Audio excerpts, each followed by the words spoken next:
Hi, my name's Don Latarski, and welcome to installment number 4 of Guitar Theory Illustrated. Today we're going to finish up the intervals that make up the major scale. So far we've covered the major second, major third, perfect fourth, perfect fifth, and today we're going to add in the major sixth and major seventh. We don't need to add in the 8, right? Because that's an octave of 1. We've already covered the octave shapes in the C, A, G, E, D forms. So let's take a look at the major sixth.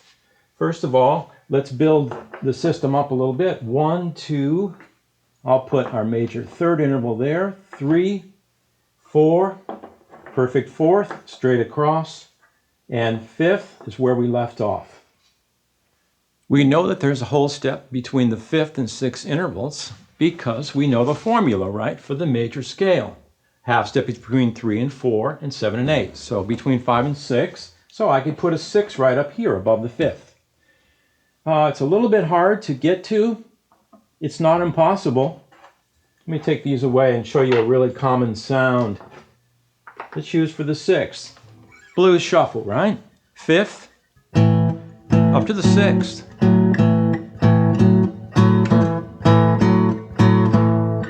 All right, let's get the sixth, though, in a more easily played position. So let's move it over, down 5, 1, 2, 3, 4, 5, and there is a nice, easily played shape for the major sixth. I'll take this away now, and there it is. So you could play a shuffle like this, a little bit more work, instead of going, you could go, you certainly don't see many people doing that. All right, so what happens to the shape? I guess you could think of this as one reasonable shape of it. It is reachable. It's a little stretchy. I play chords actually that stretch out quite a bit. And if we took that shape and moved it across, it gets pretty unreasonable when we hit strings 2 and 3 because it'd be way up there. So, don't worry about this shape so much. Let's go back to this shape. And consider that a primary shape because it's very playable. Let's move it over. It stays the same. Uh-oh, here comes string 2. We need to move it up 1 fret.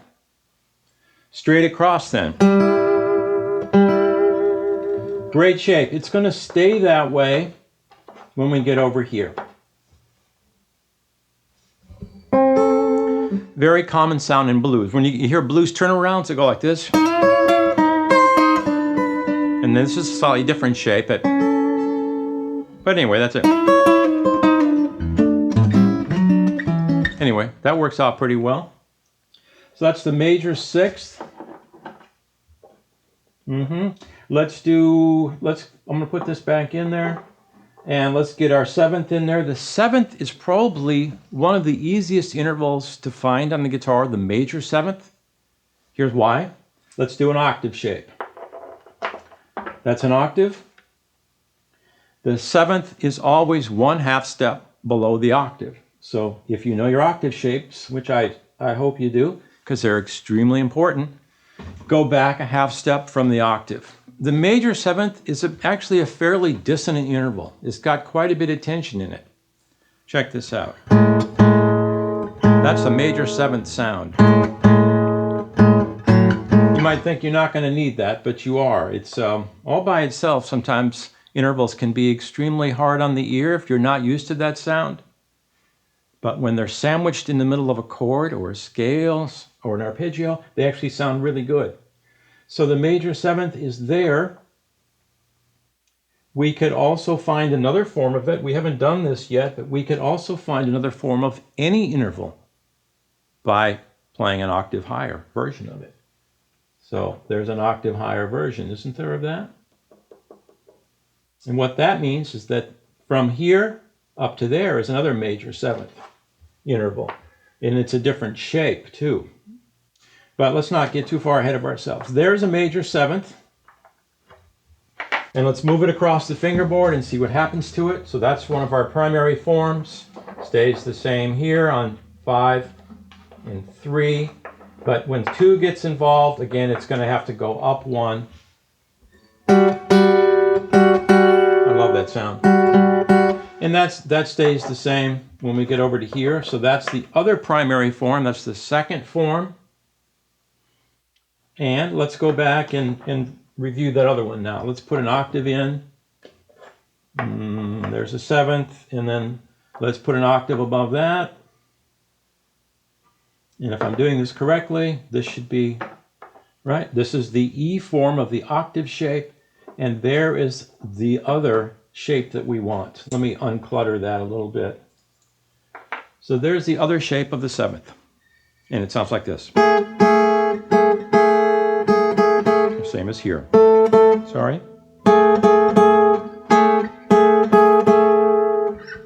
So we are referencing, see, from here this time, going up to there. That completes the intervals that are in the major scale. But here's the big payoff. Let's put all those intervals up there now using this E form octave shape and see what we get. We're going to get a really cool pattern that you can move up and down the fingerboard. So this is going to be the major scale pattern, 1, 2. We're going to keep it all contained within a 4-fret range. 1, 2, 3. Half step up is 4. Give me a 5. I need a 6, which is right here. I need a natural 7th. I'm going to leave that one alone because it's already in the right place. 7, 1. I need another 2. See, there's an interval of a 2 from here to here.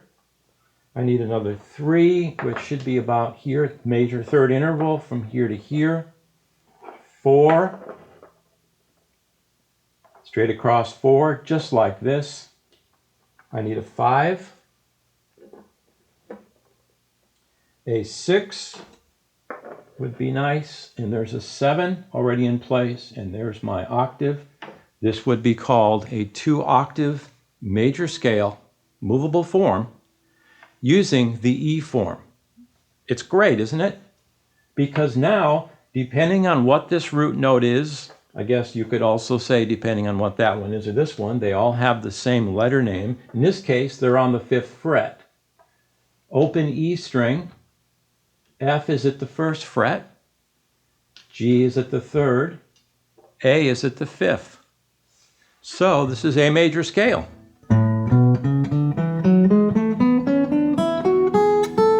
Very easily played using, this is really an important concept on guitar. Notice that I'm keeping my hand stationary.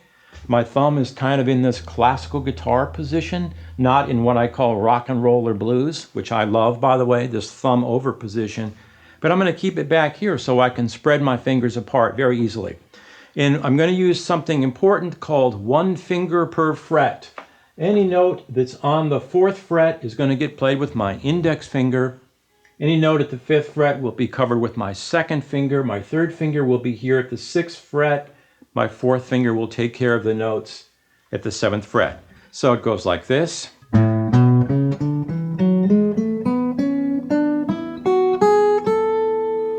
can add this note in if I want to. It falls easily under my fingers, so why not? And some people would even say, well, why don't we just add the 7th in here?